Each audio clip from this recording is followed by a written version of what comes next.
I see that it's now streaming live. There we go. Done. Redirecting to YouTube. And now I'm just going to do that. So hi, everyone. It's Dr. Trish Murray, and this is Discover Health Podcast. And today I have Jim Chaput with me, who is an applied movement neurology specialist. Hey, Jim. Good afternoon. Great to be here again. Oh, it's awesome to have you, Jim. So, folks, today's discussion is entitled How Movement Can Optimize Your Balance. And we're going to be getting into the nervous system and the interaction for your nervous system because, as I said, Jim is an applied movement neurology specialist. So let me tell you a little bit about his background, and then we'll get right into this. So first of all, Jim Chaput, after a 19-year career in financial services, isn't that interesting? So many of us have these pivots in our lives to things that we're so passionate about. Jim left a leadership position to focus on health and fitness. Jim is a master practitioner of applied movement neurology and holds certificates in applied functional science and 3D maps from the Gray Institute. His passion is empowering you to help resolve the pain, tension, and insomnia that prevents you from living well. And one of his major focuses is absolutely on balance with movement. So Jim, why should people focus on improving their balance? Yeah, I mean, a couple of things, right? It's balance is the thing that keeps us safe, right? So especially with the older audience and a lot of the people that I see in my practice, that falling and complications from falling is actually the leading cause of death for older people. So, having great balance, number one, is about being safe. But as I was preparing for this conversation and thinking about it more, I also realized it's so much more though, because it's also about anxiety.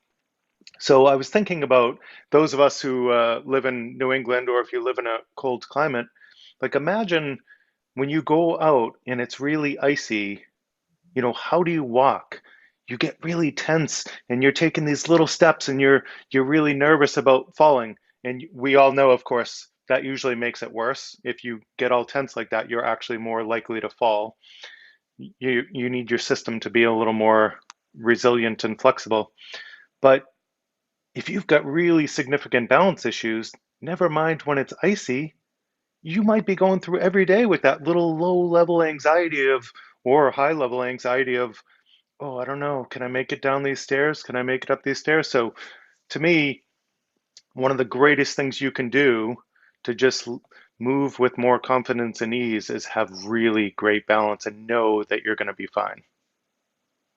Yeah, Jim, I mean, no matter what age you are, it could be in your teens, balance is important for, athletic performance and being able to move around and do what you want to do when you want to do it. But of course, what you're bringing up also is as we age, absolutely the idea of, yes, if hip fractures, as many people know, decrease people's life expectancy. Someone elderly gets a hip fracture, the increased level of death within 1 year is astronomical. And we don't want that to happen. So that the fear you're talking about and that anxiety keeps people locked up in their homes sometimes. And they won't go out because of the fear of their balance and falling and having, for example, that fracture. The other thing, like my age, even the idea of I'm in my late 50s, and no matter what decade you are, also, if you have an injury, if you're feeling off balance because of, let's say, some plantar fasciitis, which is a chronic problem, or a chronic knee problem, then that does what? It puts your balance at, weakness. And if your balance isn't as optimal as possible, you're going to start having anxiety and fear that not only are you limping, you also might fall. So that's a huge aspect of this. So what are some common causes of balance issues that people could be thinking about of how they might then be able to optimize their balance? Yeah.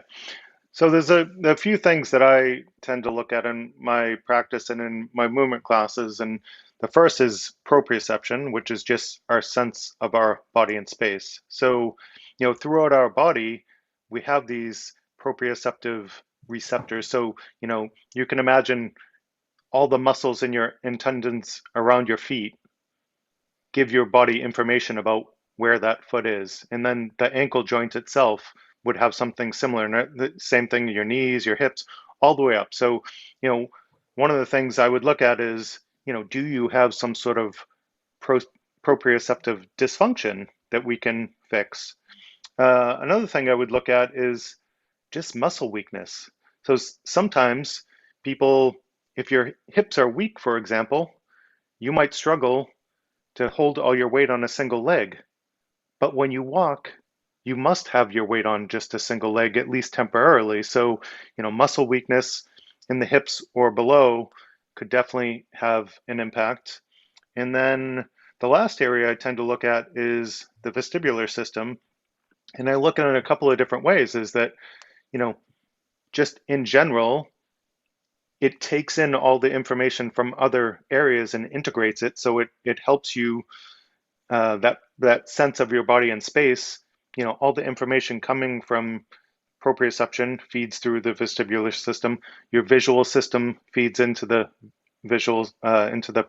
vestibular system, and then your inner ear your is directly involved in feeding information. So what I would look at is, are any of those areas or the vestibular system itself struggling? So let's talk a minute about that, because that's a big word, vestibular. And some people are familiar with the vestibular system, and others are like, what the heck is he talking about? So let's take a moment and talk a little bit about this system and this anatomy. So first of all, for folks, your vestibular system is your primary balance system in relation to movement. And if it's dysfunctional, you can't function in this world. You can't stand upright. You can't walk. Basically, it's part of the it's a peripheral system, meaning it's not in your brain itself, like right in the brain cells and the different lobes of your brain. It's actually in a bone. If you feel right behind your ears, there's a bony prominence that's very easy to feel. And that's the petrous portion of your temporal bone. Don't say that 10 times fast, but the bottom line is it's the petrous portion there. And deep in that bone is your inner ear. And your inner ear has a labyrinth of basically organs, I guess I'll call them. And there's some main organs. There's the semicircular canals. So in the bone, there's these semicircular canals that are set up at right angles to each other. And the point is, when we rotate our heads, those semicircular canals have sensory organs like little hair cells in them that tell us where we are in space and whether we're in balance and maintain our balance. The other thing is there's another organ system called the otoliths. That's just their name. Auto means ear. So otoliths.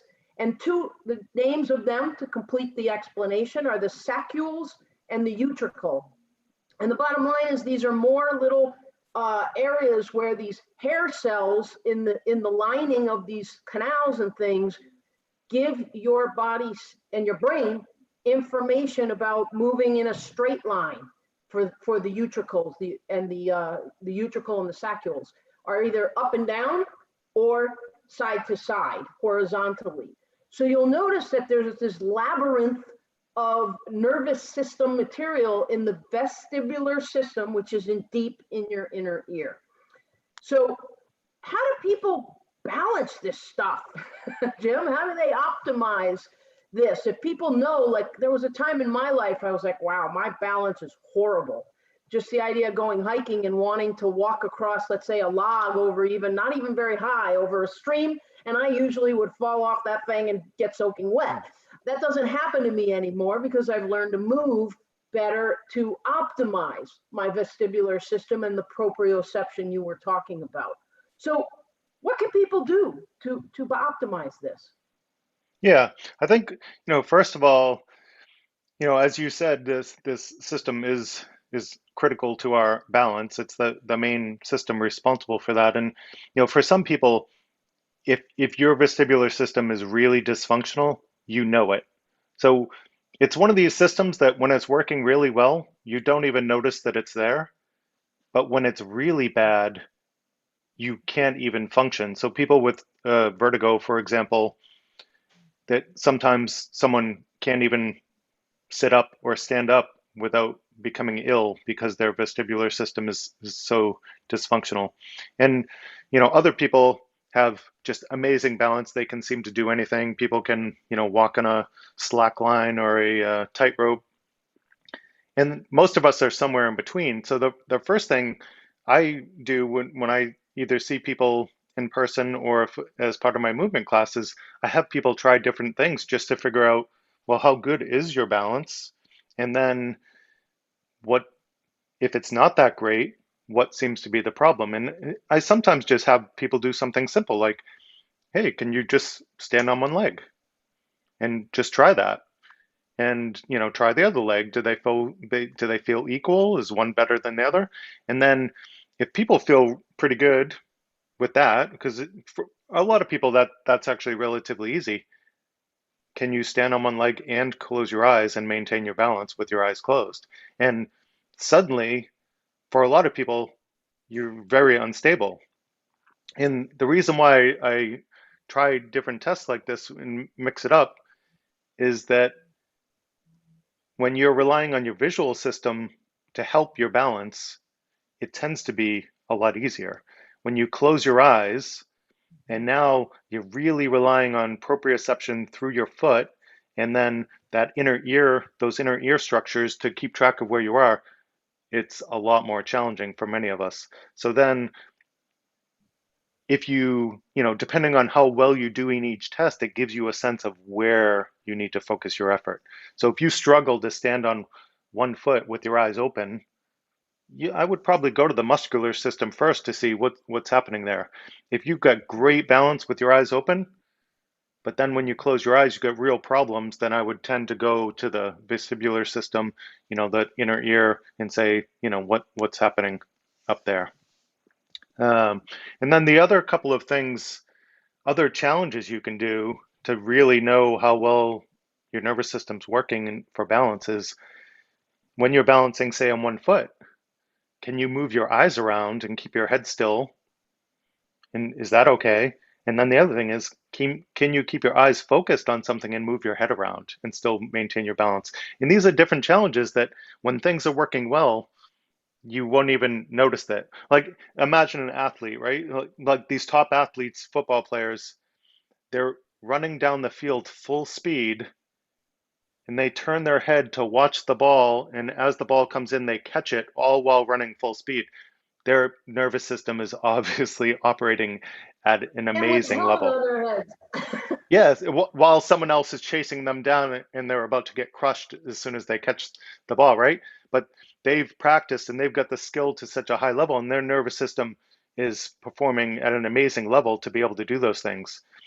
For some of us, like you might find if you're out on a hike or whatever, that can you with confidence keep moving and look around and enjoy the scenery?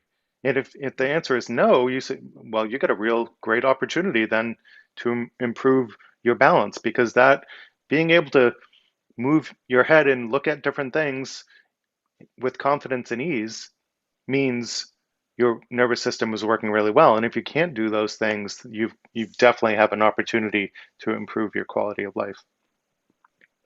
Absolutely. I mean, let's get into this more. How does someone? What are some drills or some tests that you could list for folks? Okay, how do I know if it's my muscular system? How do I know if it's my system, which is this proprioceptive system that's telling me that's more the nervous system telling you where you are in space. So there's an overlap between these things, but yet they are different. Or is it my vestibular system? And also, for as you brought up, Jim, the vision, these other senses we have that are part of it. So if we're always relying on our eyes being open, like you say, and you close your eyes and all of a sudden you fall down, then obviously it's not your vision, it's your other parts of this system. So not that that's the typical thing that's going to happen. Right. That's obviously an extreme. But the idea is if you're standing on one leg and all of a sudden you close your eyes and you're just follow, you have to catch yourself every single time. Something's up, folks. So how do they know? Let's talk about and give them very specific things they could do to test. Which one of these is it? Yeah. So yeah, so the first thing is, if you're trying to stand on one leg, just even with your eyes open, and you feel a bit wobbly, and maybe you feel really wobbly on one leg and the other one feels okay. So then on that wobbly leg, I'd say, okay, well, maybe there is something muscular going on here. So there's a couple of things you can try is you can actually do something really simple by just rubbing the skin on the top of your foot and around the ankle and your lower leg and just basically get your brain to pay attention to that area on that wobbly foot and just do that for about even 20 or 30 seconds. Just give it a big sensory overload basically and then just retest. And if suddenly your balance, you feel a lot more stable, then you say, oh, okay, well, that suggests that it was proprioception in that area. So that change might not be immediately permanent, but it's something that improved you. So you could do something like that every day. And then you test each time you do it. You just say, well, let me test my balance today. Yeah, I'm still wobbly. Let me do this little rubbing the skin around this area, retest my balance is better. You keep doing this every day. And one day, who knows, it could take, 4 or 5 days. It may take a couple of weeks, depending on how significant the issue is. One day you just try it and you say, oh, I feel really stable today. Well, you probably don't need to do that exercise anymore. Maybe you need to do something else. So that would be one simple approach. Another, if you think of I'm totally stable on both feet, I stand on one foot, I'm really stable. Stand on the other foot, I'm really stable. But when I close my eyes, suddenly I'm quite wobbly. And for some people, what you'll find is you'll tend to always fall towards the same side. So what that might suggest is if I always fall to the right, well, maybe it's that inner ear structure on the right side that's struggling. So some of the things I like to get people to try is, okay, if that right side is struggling a little bit, do a little spin to the right and then retest your balance. And if you haven't done such a thing before, I suggest people like start really slow because if your vestibular system is struggling, then spinning really fast might it might be very stressful for you. So, in particularly, just a warning if anyone is watching this live and they're going to try it, if you have vertigo, please be very cautious. People with vertigo, I would suggest that you might even start by doing like a half circle or a quarter circle to see, because you might need very little to cause the stimulus. But when you've practiced this for a while, you'll be able to spin faster. But initially, do a little spin. And if you find doing a little spin like that to the right, suddenly, oh, I feel a little bit better. You say, okay, what your system is asking for is like, just challenge me a little bit and we'll get better. And that's something you could just, again, you test to see, hey, how's my balance? Not as good as I want it to be. You try a drill, and if that improves your balance, that's a great drill for you. You keep doing it until it doesn't work anymore. And usually you can do drills like this 3 to 5 times a day, even if you want a really fast change. But even if you only do it once a day, it will stick eventually. Like if you just keep telling your nervous system, hey, this is important to me, eventually your nervous system will listen.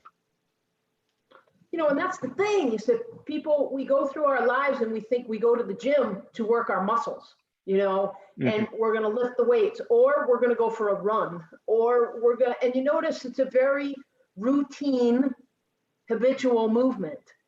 But with your program through Discover Health, now the other thing, of course, Jim is one of our instructors for Discover Health Movement membership, which you may see, on the backdrop of my virtual background here. And Jim, during your class, you're focusing on all of these things because we call your part of the program Movement for Longevity, and your focus is on balance and strength and movement. So you use and out summarize for people kind of how you get at that with them. Meaning it's not like just this calisthenic. It's you have a purpose behind it as far as improving people's movement for longevity. So what does that look like? Yeah. So there's a couple of things. So one of the things I do is I teach people how to listen to their nervous system. So, any of us walking around, we have like a normal that we have like, oh, I can normally, if I just stand still and bend over and touch my toes, like you have a normal, like maybe you can touch your toes. Maybe you can get a little past your knees. Maybe you can get your palms all the way to the floor. You have this like normal resting tension, say. So at the start of each class, I have people test that to say, where are you today? And then I also do another one where you stand and you see how far you can twist in each direction. And that you also have a normal. And then what you can do is you can test one of these balance drills. And if your body relaxes from this drill, I know it's good for you because your nervous system is basically saying, thank you. Like it relaxed because it's happy. It got a stimulus that's challenging and it's going to help your performance. On the other hand, so the example of, say, someone's balance isn't very good and they decide to spin really fast, what they might find is their body just really tightens up. So they go to reach down again and they can't get their hands past their knees and they're like, what just happened? It's like, yeah, your nervous system just said, wow, that was a big challenge. And now I'm freaking out a little bit. I'm stressed. And it's gonna, it's temporary effect, but it tells you whether what you're doing is good for you, neutral maybe if you get no effect, or is a rehab drill something that stresses you out but is something you really need. So that's one of the things that every class I show everyone, remind them, hey, let's all check where we're at today. Are we at our normal or not? And then as we're doing drills, I ask people, hey, check to see how that worked for you. Because the key is so the challenge, the biggest challenge with group classes is everyone doesn't need the same thing. So how can I do a group class when people need different things? And this is how I do it because I'll have you test the drill and then see how your body responds. And if your body says, meh, that doesn't do anything for me, I show you how to make it more challenging. And if you say, ooh, that was really hard for me, I give you a version to do easier. So now each of us is doing a similar drill, but we're doing the one that we need at that moment. And if you do this, come to class every week, and I suggest to people, do 10 minutes a day in between, you'd be amazed at how fast you can get results. I mean, you know some of the stories. We have these people that come in, and I ask people to get down to the floor and back up, and some people, the first class, are like, "What? All the way down to the floor? No, I can't do that." And then a few weeks later, they come into class bragging, I can get down to the floor and back up now with no problem. My friends can't believe it. So it is. We all can improve. No matter, this is my goal for anyone is no matter where you're at, I know you can get better, and I'm going to help you figure out how you can get there. And that's what's so neat about your class and our program, Discover Health Movement Membership. Again, it's going to benefit everyone, no matter what your age is and what your level of performance is. It's going to help you optimize from wherever you are. Now, our main focus is, Movement for Longevity says that we are focusing on older people, but we have people who are elite athletes, even in their 50s and 60s, that love your class in particular, because again, it optimizes their ability to understand the interaction between their nervous system and their connective tissue system and their performance. So it's pretty amazing.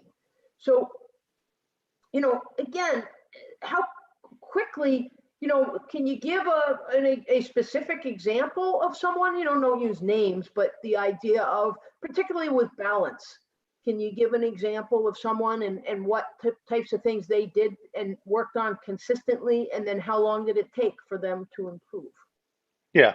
I mean, I can give, I have one example of I have a couple of examples of people I worked with on um, who either had vertigo or one had vertigo and another had a traumatic brain injury, you know, 6 months before I saw her or something. And so with these two individuals,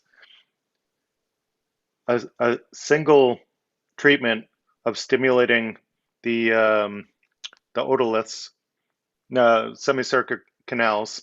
So they both had inhibition on one side of their semicircular canal. So head rotation was a problem in one direction. One person had vertigo. The other one had it might be considered vertigo where the person sometimes if they were moving and someone in their line of sight was moving in the opposite direction, it was causing them Yeah, issues. So it was definitely a vestibular issue. yeah, And in both of these cases, we did these little resets of semicircular canals and their symptoms just gone.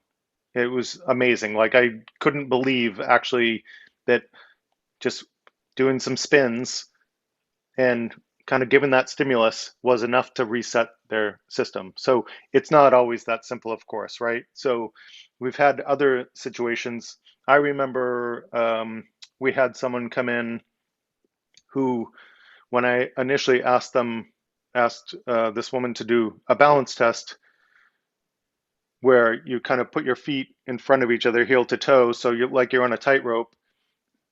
She couldn't get in this position without holding on to something, right? So just even getting in the position to do the balance test was too difficult. She had to use support, get in the position, and then she could kind of start to take her hand off and struggled a little, just with the eyes open. And she was coming to class, and I think it must have been maybe about 6 weeks later, I think, that one day she said, "Hey, look at this." And she got in the balance position, put her arms out, and closed her eyes and showed me that she could actually do this balance position successfully, which was just an amazing transformation to me. So, and what you can imagine, right, is that if you put someone in a really challenging position, kind of like they're on this tightrope, and then have them close their eyes, like it is a really challenging position. I mean, I do it all the time. I do it in the movement classes. I show one-on-one clients the same mhm. test. So I do it all the time. It's a lot of days that it's still challenging. I can do it, but it's still work. But when your balance is so good that you can do that, easy things like walking around, you're just so much more confident and you're just sure that you're fine because you know you've done much more difficult balance challenges. So one more example that I brought up that I think is partially balance related is this woman who came in and getting down to the floor was just too much, and she came to just within a few weeks of coming to class, she was then confident. Yep, I can get all the way down on the floor and back up. And two things that she mentioned that I thought were awesome is that she then was doing some work at home and was confident and was able to get up on a ladder and do some work on a ladder, which she was like, what is happening to me? And then later she bragged to my wife, Coach Trish, that she actually was doing a breakdancing taster class, which was, to imagine like someone was not comfortable getting down on the floor, and then a few months later, it was like, I think I'll try this breakdancing class. It's amazing. Yeah, I know exactly who you're referring to, and I can remember at the end of class numerous times hearing her break out somewhat into tears as she thanked you for your class and how much she improved in such a short amount of time. So that's amazing. Now, one last thing I'd love to emphasize for folks is that many of us stretch on a regular basis. Many of us don't. And my input is that everyone needs to stretch because my focus is on fascia and the connective tissue. and the fact that if it's too tight and dried up, you're not going to be able to move the way you want. But the other side of the coin is it's an interaction, again, between your nervous system and your fascial system, your connective tissue system. So the one thing I've noticed about especially your warm-ups and the things you try and focus on in all of your drills, you call them, or different movements that we do during class, is that they're very diverse and they're in multiple different planes of motion. And that's going to play a lot into balance. So if you'd comment on that, Jim. Yeah, and I will give credit to my Gray Institute training. So the Gray Institute, where I trained in applied functional science, is really all about functional movement, and it's, considers gravity, ground reaction force, mass, and momentum, and the importance of understanding that our bodies move in three dimensions. We move forward to back, we move side to side, and we move in rotation. So knowing our bodies in real life, that's how we move in those three planes of motion. I make sure that every class I do, that we're doing some of the movements we're doing are in all three planes of motion. And for some of the things we're doing, and it's really unusual actually, because a lot of us in our daily activities probably spend most of our time in that forward to back. But if you can imagine when you were younger and we used to play and do all types of stuff, it's like we tended to be more dynamic. So what I'm trying to do is help people get back to that full function and optimal function by hitting all those different planes of motion. And the variety you talk about in class is part of it is just introducing enough novelty to class that it forces your brain to pay attention. Because if you can imagine, if I did the same exact things in every class, it would actually just become a little routine for you and it would get a lot easier, but you'd lose significant benefit from it. So instead, there's a foundation of movements that I tend to use a lot, but then I'm always trying a few different things. Let's see how this goes. Let's see how those go.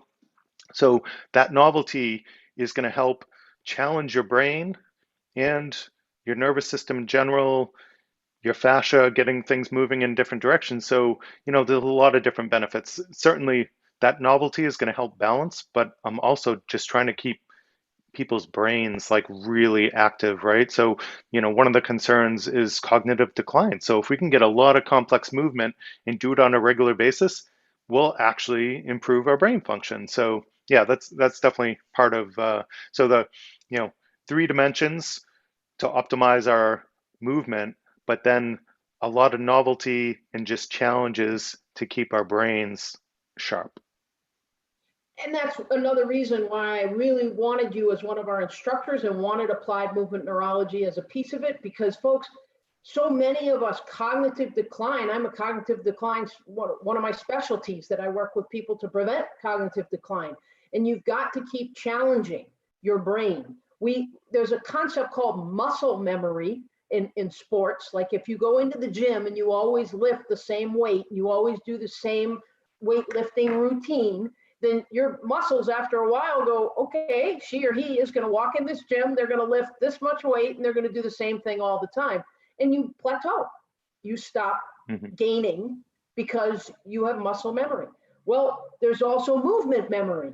Again, if you're always running just forward or moving forward and back and not implementing rotation or side bending or all of the things in between, then your brain and your body have memory and habitual movement, and it just becomes plateaued. So we need to challenge ourselves. We need to challenge our muscles. We need to challenge our nervous system and keep our brain optimally functioning.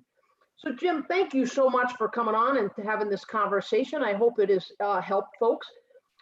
People, remember that Discover Health Movement membership, if you want to learn more about it, you go to our website, which is my company is called Discover Health Functional Medicine Center. So the website is discoverhealthfmc.com. So you don't spell out the Functional Medicine Center, you just say discoverhealthfmc.com, and then you /# movement It will take you right to the homepage of our website with all the information about how to join Discover Health Movement membership. And with this membership, you get 3 online, you don't have to go out of your home. It's all on Zoom. And you get 3 instructors, Jim being one of them. I did a podcast last week on YouTube as well as our regular podcast channel with Megan Vestal, who is our yoga instructor. And I've done also podcasts and webinar coming up in November with Lisa Burke, who is our self-myofascial release instructor. So again, discoverhealthfmc.com/movement. So thanks, Jim. Thanks. It was great to have another conversation about this, and hopefully we'll see some people in class. Absolutely. So take care, everyone, and we'll see you on the next episode of Discover Health Podcast. Take care, everybody.